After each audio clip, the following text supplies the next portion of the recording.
کوئی انسان اس کی مدح سرائی کا حق کیسے ادا کرے جو 5 اماموں کی مشیر رہی ہو؟ مولا حسین ان ہاتھوں کو سلامت رکھے، شہزادی آپ کی تائید کو سلامت رکھے۔ اس بی بی کا حق کیسے ادا ہو جو بھائی 5 امام مستور ہو کے 5 اماموں کی مشیر رہی ہے؟ اگر سوال کرتے تو میں یہیں پہ بات دے دیتا ہوں۔ علی اس سے مشورہ لیتے رہے ہیں، حسن اس سے صلاح کرتے رہے ہیں، حسین کی شریکہ رہی ہے، سجاد اور باقر اس کی مرضی کے بغیر چلتے ہی نہیں ہیں۔ 5 امام ہو کے جس سے مشورہ کریں اسے عالیہ کہتے ہیں۔ یہ مبلغہ توحید ہے، یہ محافظہ امامہ ہے، یہ ناشر الولایہ ہے، یہ علی کی ولایت کو نشر کرنے والی ہے۔ اگر حق آپ کا ساتھ دے اور ہاتھ آپ اٹھا کے بی بی کو خراج پیش کر سکے تو رسول نے غدیر میں علی کی ولایت پہنچائی تھی، منوائی نہیں تھی۔ رسول نے صرف غدیر میں پہنچائی، بلغ رسول نے پہنچائی تھی، سیدہ نے بچائی تھی، حسن نے بچائی تھی، حسین نے بچائی تھی، شام میں زینب نے منوائی ہے۔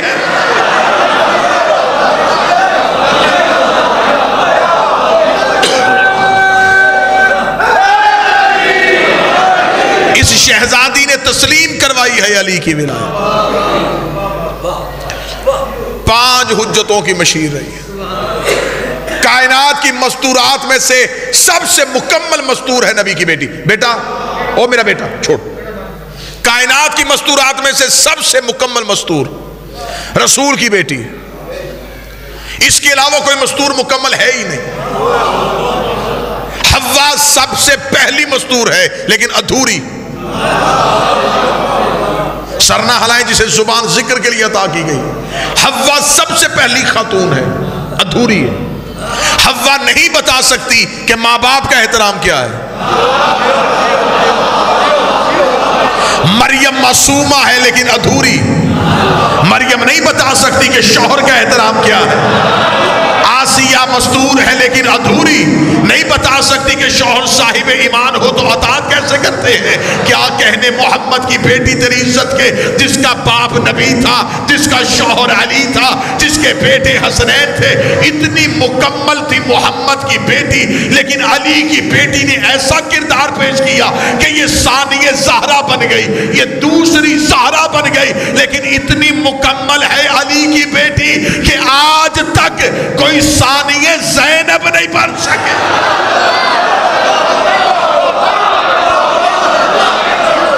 یا تو مجھے اللہ کی کائنات میں کوئی مستور دکھاؤ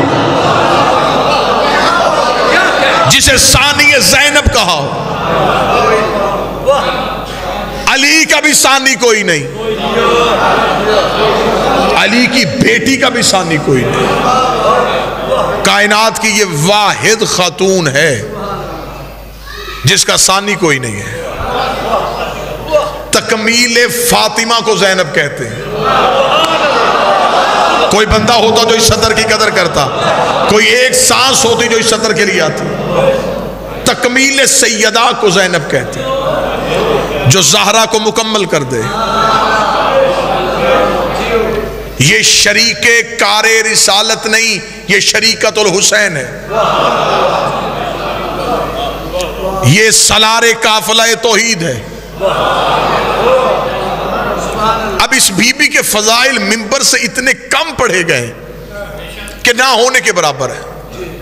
آج بھی مجلس میں کسی سامع سے کہا جائے کہ تیرے پاس آج تک شہزادی کا کون سا فضائل پہنچا ہے، تو میرا خیال ہے کہ وہ گنتی کے چند واقعات ہوں گے، ان کے علاوہ کوئی نہیں۔ اگر میں نے محنت کے ساتھ یہ مضمون شروع کیا ہے تو مجھے یہ مجمع اگر اجازت دے تو میں قرآن سے علی کی بیٹی کی فضیلت پڑھوں، میں قرآن کی گواہی دوں علی کی بیٹی کی اختیار کے بارے میں۔ میں نے آپ کے سامنے اللہ کے قرآن سے سورہ مبارکہ الاحزاب سے آیت نمبر 72 پڑھی۔ خدا کہتا ان عرضنا الامانۃ علی السماوات والارض والجبال، تحقیق ہم نے پیش کیا تھا وہ بوجھ آسمان، زمین اور پہاڑوں کے سامنے، لیکن ان تینوں نے میرے اس بوجھ کو اٹھانے سے انکار کر دیا تھا۔ آیت آج بھی قرآن موجود ہے۔ خدا کہتا ہے کہ ہم نے ایک بوجھ آسمانوں کے سامنے پیش کیا جو بغیر ستون کے کھڑے تھے، انہوں نے اس وزن کو اٹھانے سے انکار کر دیا۔ ہم نے زمینوں کے سامنے پیش کیا، زمینوں نے اپنی وسعت کے باوجود اسے اٹھانے سے انکار کر دیا۔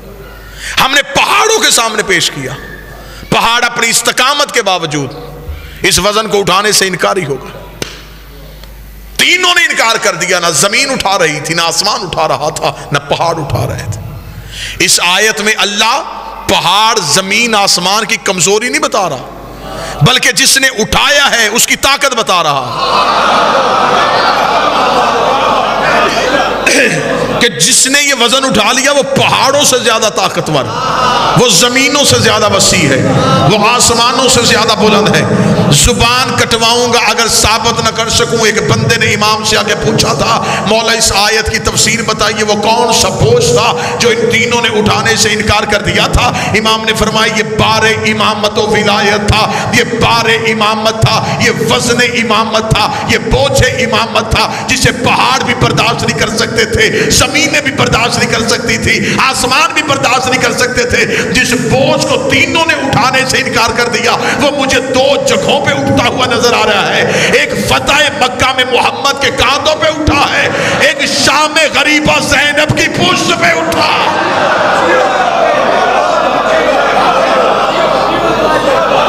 جو سیدان شام غریبہ سجاد کو اٹھا ہے، کیونکہ اس بی بی کی مکمل زندگی مصائب ہے، تو ہمیں مصائب میں سے بی بی کے فضائل نکالنے۔ یہ مشکل مرحلہ ہوتا ہے کسی خطیب کے لیے، مصیبت سے فضیلت پڑھنا، لیکن میں حق ادا کرنے لگا ہوں، آپ کی سماعتوں کو ہدیہ کرنے لگا ہوں۔ آپ کیا سمجھتے ہیں کہ شام غریبہ علی کی بیٹی نے سید الساجدین کو پشت پہ اٹھا کے خیمے سے باہر آئی؟ اس میں فلسفہ کیا تھا؟ قطعاً یہ نہ سمجھیے گا کہ معاذ اللہ ثم معاذ اللہ سجاد بیمار تھے اور چل نہیں سکتے تھے۔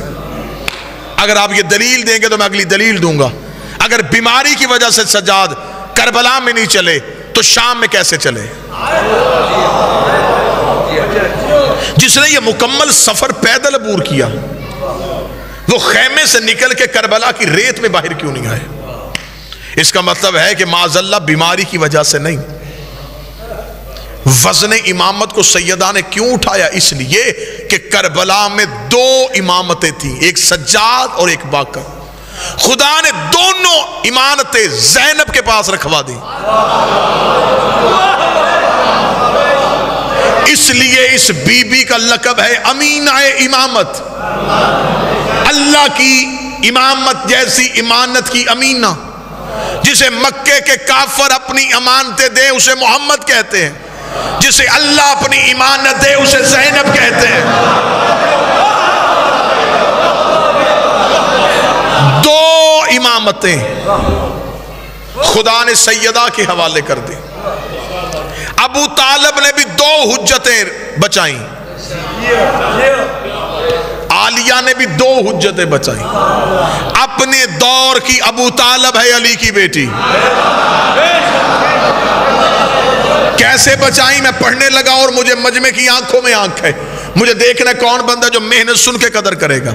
جس 9 لاکھ بھیڑیوں نے کربلا میں اصغر کو نہیں چھوڑا، انہوں نے سجاد کو قتل کیوں نہیں کیا؟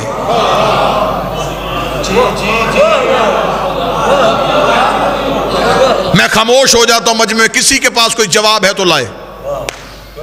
جنہوں نے اصغر کو قتل کر دیا انہوں نے سجاد کو قتل کیوں نہیں کیا؟ کیا وہ اہمیت سجاد سے واقف نہیں تھے؟ کیا انہیں خبر نہیں تھی کہ یہ اگلا امام ہے؟ کیا انہیں یہ خبر نہیں تھی یہ حکومت کے لیے سب سے زیادہ مشکل یہ پیدا کرے گا؟ دو امامتیں خیمے میں تھیں، ایک سجاد ایک باقر، دونوں تک 9 لاکھ ہاتھ کیوں نہیں پہنچے؟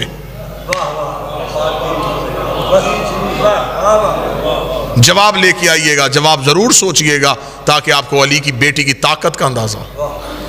اور وہ دونوں امام لڑ بھی نہیں رہے،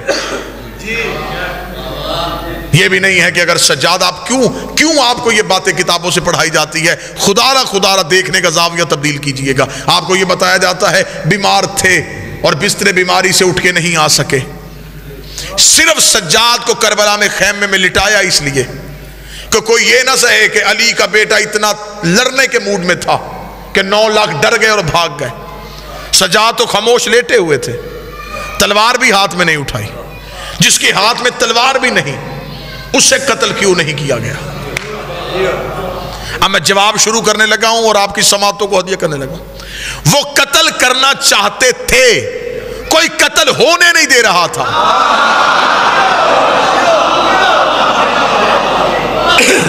وہ چاہتے تھے کہ سجاد قتل ہو، وہ چاہتے تھے کہ باقر قتل ہو، لیکن کوئی قتل ہونے نہیں دے رہا تھا۔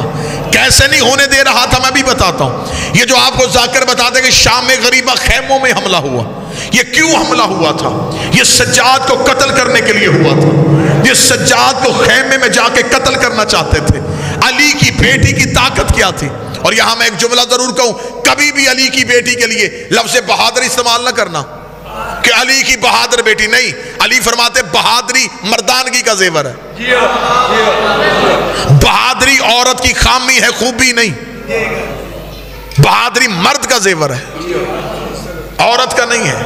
علی کی بیٹی کے لیے بہادر لفظ استعمال نہ کرنا، شجاع تھی۔ اب اتنا پڑھا لکھا مجمع ہے، کوئی مجھ پہ سوال کرے کہ معنی ایک ہے لفظ تو ہے، نہیں، معنی جدا جدا ہے۔ خطروں سے کھیلنا بہادری ہے، خطروں کو للکارنا شجاعت ہے۔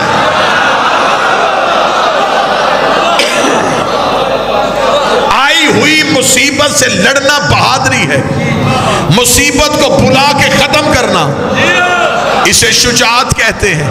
مجمع میں سے ایک بندہ ہو لیکن صدر کا حق ادا کرے۔ میں نے آپ کی سماعتوں پہ اعتماد کر کے یہ موضوع شروع کیا ہے، علی کی بیٹی کتنی بڑی شجاعت تھی۔ میں ابھی پڑھ دیتا ہوں، جب امام علی کو مدینے میں لوگوں نے علی کے گلے میں رسیاں ڈال کے علی کو بیعت کے لیے لے کے جا رہے تھے، اس سے دور نہیں تھا، بعید نہیں تھا کہ وہ علی کو قتل کر دیتے۔ جناب سیدہ فاطمہ الزہرا نے قبر محمد پہ جا کے کہا علی کی رسیاں کھولو ورنہ میں بد دعا کروں گی۔ ابھی بی بی نے کہا بد دعا کروں گی، کتابیں کہتی ہے مسجد نبوی کی دیواریں اٹھنی شروع ہو گئی، اتنی اونچی ہو گئی دیواریں کہ نیچے سے گھوڑا سوار گزر سکتا تھا۔ لوگوں نے حالات دیکھے، انہوں نے جلدی جلدی علی کو آزاد کر دیا کہ زہرا بد دعا کرنے لگی ہے، زہرا بد دعا کرنے لگی ہے۔ بی بی فاطمہ نے کہا تھا کہ میں بد دعا کروں گی۔ شام غریبہ علی کی بیٹی نے کہا اگر کسی نے بھی سجاد کی طرف ہاتھ بڑھایا میں قیامت برپا کر دوں گی۔ جرت ہے کسی میں؟ آؤ قتل کرو۔ 9 لاکھ دیکھ رہے تھے، کبھی اس انداز میں بھی سننا علی کی بیٹی کو، 9 لاکھ دیکھ رہے تھے۔ بی بی سجاد کو پشت پہ لاد کے لائی، بی بی کا جرت ہے، آؤ قتل کرو۔ 9 لاکھ نے زینب کو رستہ دیا، درمیان سے 2 حجتوں کو لے کے نکلی، کربلا کی ریت پہ کھڑی ہو گئی، یزید تو نے کیا سمجھا تھا تو حسین سے بیعت لے لے گا؟ اگلے 2 امام لے کے تیرے گھر آ رہی ہو، اگر جرت ہے ان سے بیعت مانگ کے دکھا۔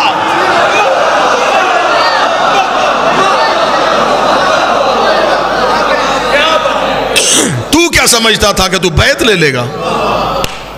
کبھی اس انداز میں پہلے عالیہ سنی ہو تو بے شک چپ رہنا۔ اگر تو چاہتا ہے کہ تو بیعت کروائے گا تو میں لے کے آ رہی ہوں، ان سے بیعت لے کے دیکھ۔ بی بی سجاد و باقر کو لے کے کربلا سے چلی۔ اب بی بی کا ہدف کیا تھا؟ بی بی قاتل کے گھر جا رہی تھی۔ میں نے پہلے کہا کبھی اس انداز سے سننا، یہ جو رستے میں شہر بند کیے جا رہے تھے، پتھروں کی بارش کی جا رہی تھی، یہ سب کچھ کیوں تھا؟ یزید سہم رہا تھا علی کی بیٹی میرے شہر نہ آئے۔ یہ نہ سمجھیے گا کہ معاذ اللہ ثم معاذ اللہ کہ بی بی کربلا سے مدینہ پلٹنا چاہتی تھی اور یہ زبردستی شام لے آئے۔ بی بی مدینے سے چلی تو ہدف شام تھا۔ اور شام فتح کرنا کوئی آسان نہیں تھا، یہ نبیوں سے بھی فتح نہیں ہوا۔ فتوحات محمد مجھے پوری دنیا میں نظر آ رہی ہیں، شام نبی سے بھی فتح نہیں ہوا، علی سے بھی فتح نہیں ہوا۔ شام کی چال بازیوں کی وجہ سے علی تخت حکومت مدینے سے اٹھا کے کوفے لے آئے تھے، کوفہ میں حکومت قائم کرنے کے باوجود شام سے چالاکیاں ختم نہیں ہوئی، اور علی جیسے بصیرت والے امیر المومنین کو کوفے کی مسجد میں ایک قاتل کے ہاتھوں قتل ہونا پڑ گیا، شام کی چالاکیوں کی وجہ سے۔ شام کی چالاکیوں نے اتنا بے بس کر دیا پورے نظام کو کہ حسن جیسے امام کو امن کا معاہدہ لکھنا پڑ گیا۔ شام کی چال بازیوں نے مدینے سے حسین کو بلا کے جنگل میں قتل کر دیا۔ شام 3 امامتوں کو اپنے اپنے دور میں خاموش کروا رہا تھا۔ علی کی بیٹی نے کہا تو کیا سمجھا ہے شام کا راج ہمیشہ رہے گا؟ بی بی کربلا سے چلی، بی بی نے کہا میں شام آ رہی ہوں، اب میں تم میں طاقت ہے تو ہمیں ختم کر کے دکھا۔ اس نے شہر کے دروازے بند کروائے تھے خوف کی وجہ سے، اس نے چھتوں پہ عورتیں بتائی تھی ڈر کی وجہ سے، اس نے بدماش اکٹھے کیے تھے۔ علی کی بیٹی نہ پہنچے، بی بی گزرتی جا رہی تھی، بی بی یزیدیت کے سروں پہ پاؤں رکھ کے چلتی جا رہی تھی، پتل ختم ہوتے جا رہے تھے، شہر گزرتے جا رہے تھے، لیکن علی کی بیٹی کے عزم میں کمی نہیں آ رہی تھی۔ بی بی چلتی چلتی یہ سب سے پہلا جلوس جو حسین کے حق میں نکالا تھا یہ علی کی بیٹی نے نکالا تھا، اور یزید کی کوشش تھی یہ جلوس رک جائے، یہ جلوس نہ پہنچے۔ یہی وجہ ہے کہ آج تک جب بھی حسین کا جلوس نکلتا ہے تو ہر دور کا یزیدی کہتا ہے اس سے آگے نہیں جائے گا، یہاں سے آگے نہیں بڑھے گا، یہاں سے جلوس کا روٹ بدل دو۔ بی بی چلتی چلتی ہر طاقت ہر رکاوٹ کو عبور کرتی کرتی شام شہر میں داخل ہو چکی تھی۔ یزیدیت سہمنا شروع ہو گئی، یزیدیت کانپنا شروع ہو گئی۔ بی بی چلتی چلتی یزید کے محل میں پہنچی، علی کی بیٹی رسیوں میں جکڑی تھی۔ بی بی نے پہلا قدم یزید کے دربار میں رکھا، او ہندا کا بیٹا نظریں اٹھا، دیکھ زہرا کی بیٹی آئی ہے۔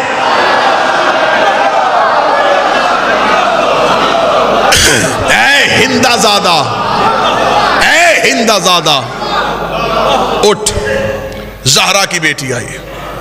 سارے رستے میں بی بی کہتی رہی علی کی بیٹی، علی کی بیٹی، لیکن جب دربار میں پہنچی کہا زہرا کی بیٹی۔ حکمت کیا تھی؟ بی بی کو خبر تھی پہلے بھی ایک یزید کے دربار میں ایک فاطمہ آئی تھی،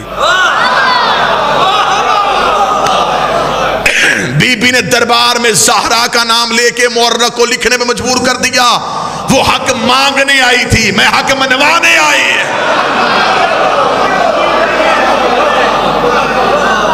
اجازت ہے؟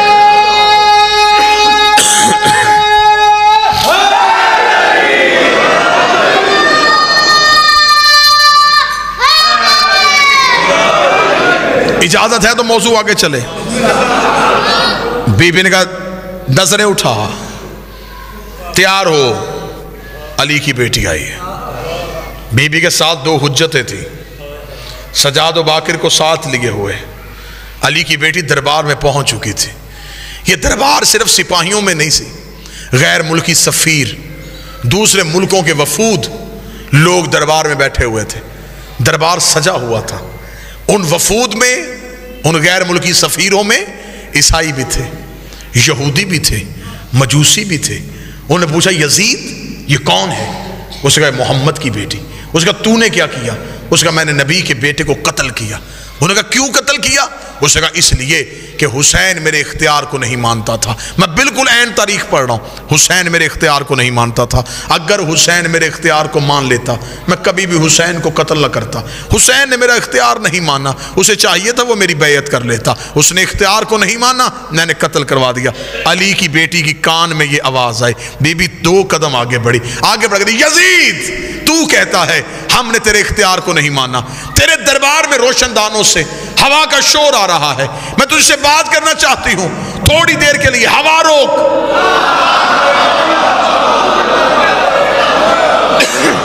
جب بی بی نے کہا تھوڑی دیر کے لیے ہوا روک، یزید کہتا علی کی بیٹی میں ہوا کیسے روکوں؟ بی بی دیکھتی کہاں ہے تیرا اختیار؟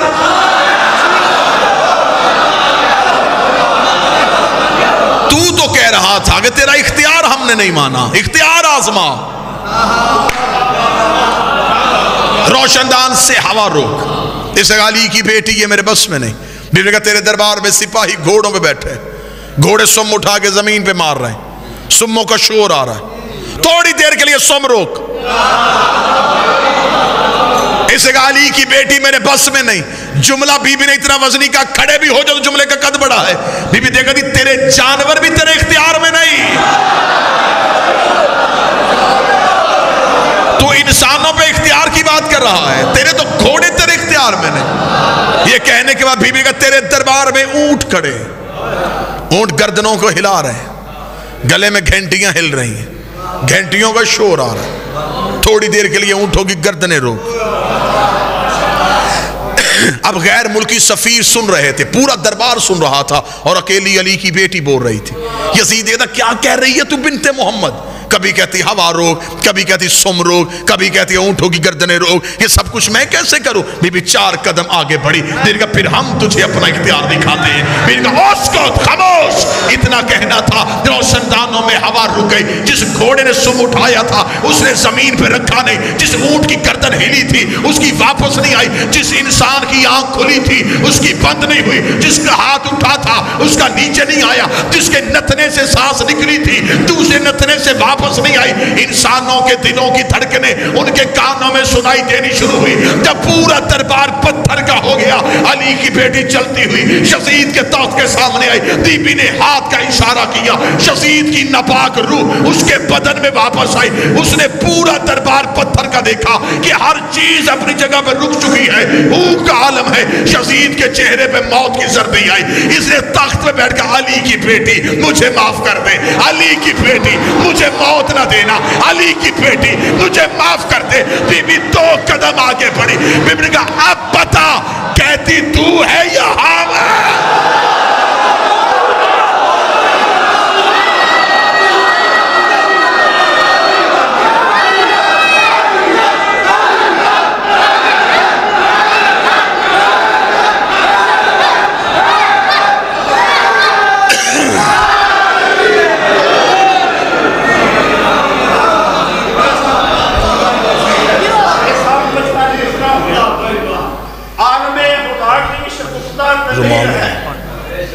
عالم خدا کی شگفتہ قدیر ہے، اسلام کے وقارتی کے پختہ دلیل ہے۔ عالم خدا کی شگفتہ قدیر ہے، اسلام کے وقار کی یہ پختہ دلیل ہے۔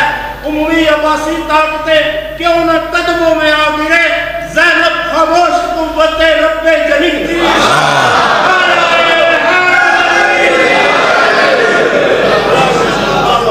بی بی نے آگے بڑھ گیا اب بتا کہتی تو ہے یا ہم ہیں؟ اگلی سطر پہ اپنی پوری کائنات قربان کر دو۔ بی بی دے کہتی یزید ہم تیرے قیدی نہیں، ہم جبر مشیت کے قیدی ہیں۔ یہ رسیاں تیری دی ہوئی نہیں، ہم امر الہی کے پابند ہیں۔ بی بی نے بغیر روک ٹوک کے خطبہ جاری کیا۔ بی بی نے کہا ہم خازن الہیہ ہیں۔ کہا یہاں پہ مجھے کوئی بندہ روکتا تو پوری مجلس اس جملے پہ ہو جاتی۔ بی بی نے کہا ہم اللہ کا خزانہ ہیں، اور توحید کا خزانہ کبھی بھی نجس ہاتھوں میں نہیں جاتا۔ بی بی نے کہا ہم خزانہ الہیہ ہیں، ہم امینہ الہیہ ہیں، وہی ہمارے گھر میں آتی ہے، فرشتہ ہمارے دروازے پہ رکتا ہے، ہم نے نبوتوں کو تقسیم کیا ہے۔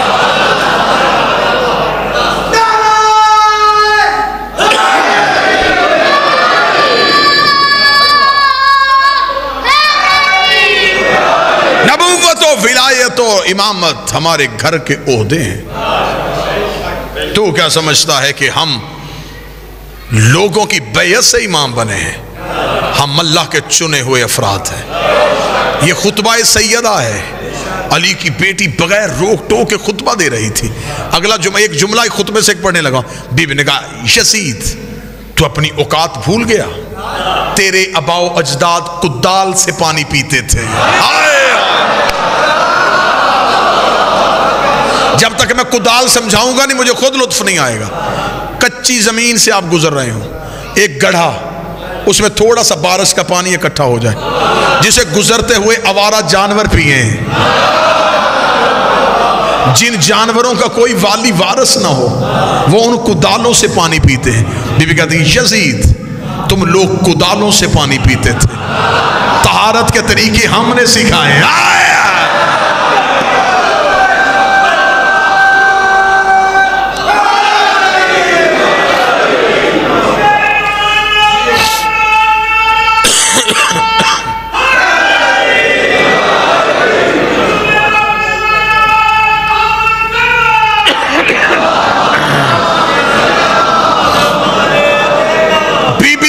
چلی جائے. خطبہ جاری تھا, دربار سہما ہوا تھا. یہودی بھی بی بی کا خطبہ سن رہے تھے, عیسائی بھی بی بی کا خطبہ سن رہے تھے. سپاہی یزید کے تھے, لیکن وہ اپنی اباؤں میں چہرے دے کے شرمندہ ہو رہے تھے. جب یہ منظر دربار کا بن چکا, یزید سہم گیا. اسے پتا چل گیا کہ اگر یہ حالات بن گئے تو کہیں یہی سپاہی مجھے قتل نہ کر دیں. یزید نے جلدی سے کہا اذان شروع کرو, کیونکہ یہاں شادیان نے کیا, یہاں تو ہوا رک چکی ہے, یہاں تو گھوڑے رک چکے ہیں, یہاں تو انسان رک چکے ہیں. واحد حل یہ ہے اذان ہوگی.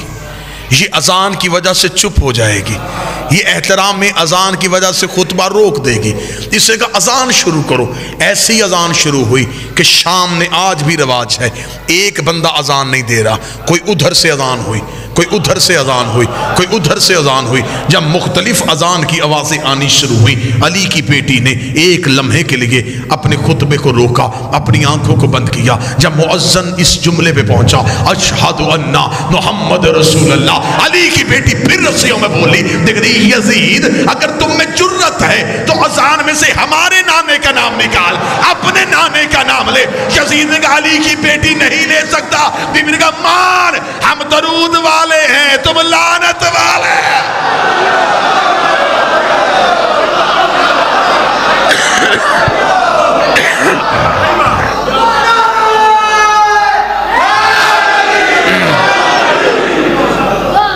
مان یزید, ہم خاندان عصمت ہیں, تم خاندان نجاست ہو.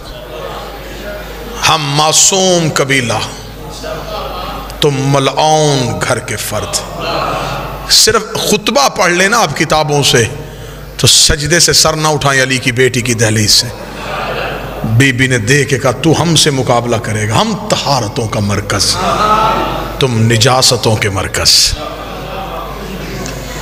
ہم شجرہ طیبہ کے وارث, تم شجرہ خبیثہ کی ٹوٹی ہوئی کڑیاں. مقابلہ کر رہے ہو امامت کے ساتھ. علی کی بیٹی کے لہجے کی تاثیر اتنی تھی, خطبے کا بوجھ اتنا تھا, علی کی بیٹی کی شجاعت اتنی تھی, یزیدیت سہم گئی. 1 سال بی بی شام میں ایسے سحر انگیز خطبے دیتی رہی, تب تک اٹھی نہیں جب تک زندان کی دیوار کے پتھروں سے آواز نہیں آئی اشہد ان علی ولی اللہ. شام فتح ہو چکا تھا, حسینیت کا پرچم بلند ہو چکا تھا. اتنا فتح کیا کہ آج بھی تم شام جاؤ, ایئرپورٹ پہ اترو, ریلوے اسٹیشن پہ جاؤ, بس سٹاپ پہ جاؤ, کسی اور جگہ کے لیے, بسوں کے لیے, سواریوں کے لیے, ٹیکسی ڈرائیور سواریوں کے لیے کسی اور جگہ کا نام نہیں لیتے, ایک ہی آواز آتی سیدہ زینب, سیدہ زینب, سیدہ زینب. جہاں لوگوں نے باغی کی بہن کہا تھا, آج وہاں سیدہ زینب کی آوازیں آ